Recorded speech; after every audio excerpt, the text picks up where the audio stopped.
Question number 20. This worksheet is forces on inclined plane. A particle of mass 12 kg is stationary on a rough plane inclined at 25 degree to the horizontal.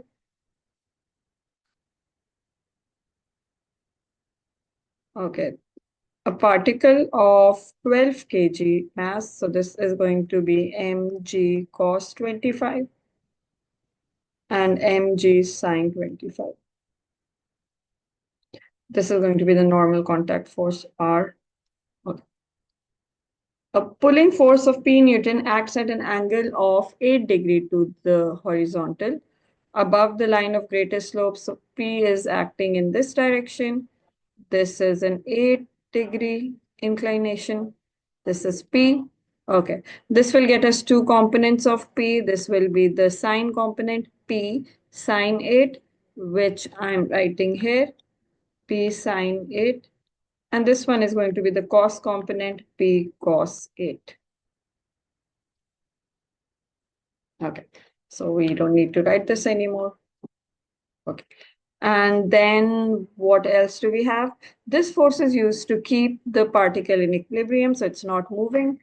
The coefficient of friction between the particle and the plane is 0.3. Find the greatest possible value of. Again, like one of the previous questions, this question is not telling us that when this move, whether it will move upward or downwards. So you have to take both the cases. If it's moving upwards, then friction has to be in this direction.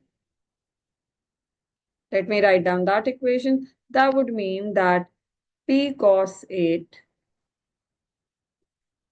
should be equals to 120 sine 25 plus mu times R.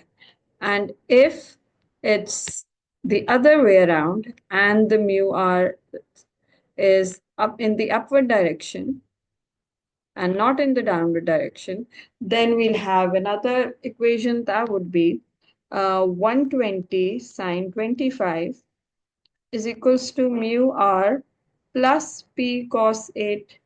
Hence, we will subtract this 120 sine 25 minus mu R is equals to P cos 8.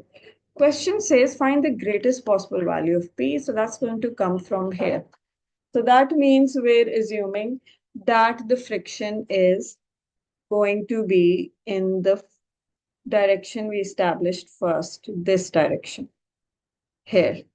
Okay, so we're going to continue our working here. So we have P cos 8 is equals to 120 sine 25 plus mu is 0.3. And to find R, we're going to equate these up forces to the down force. Let's do the working here. Okay, that's going to be R plus P sine 8 is equals to 120 cos 25. So R is equals to 120 cos 25 minus P sine 8. So I'm going to write that here, 120 cos 25 minus P sine 8. Now you have P on both sides. You have to bring it to the same side and take P common to find the value of P. So we have P cos 8 is equals to 120 sine 25 plus 0.3 into 120 into cos 25 minus P times 0.3 times sine 8. So now I'm going to move this to the other side and take P common.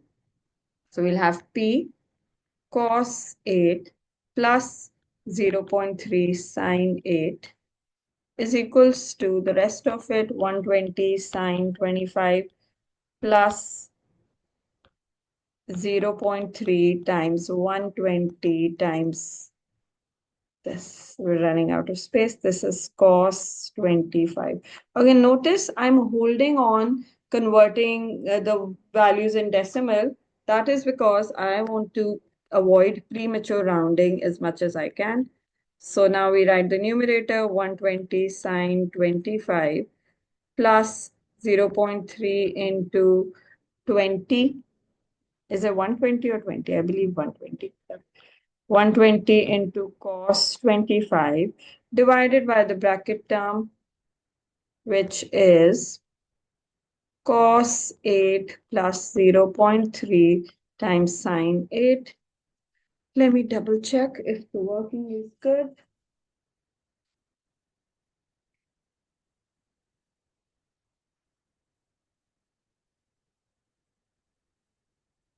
Yeah, looks good. And this should give us 80.75548, which is 80.8 newtons.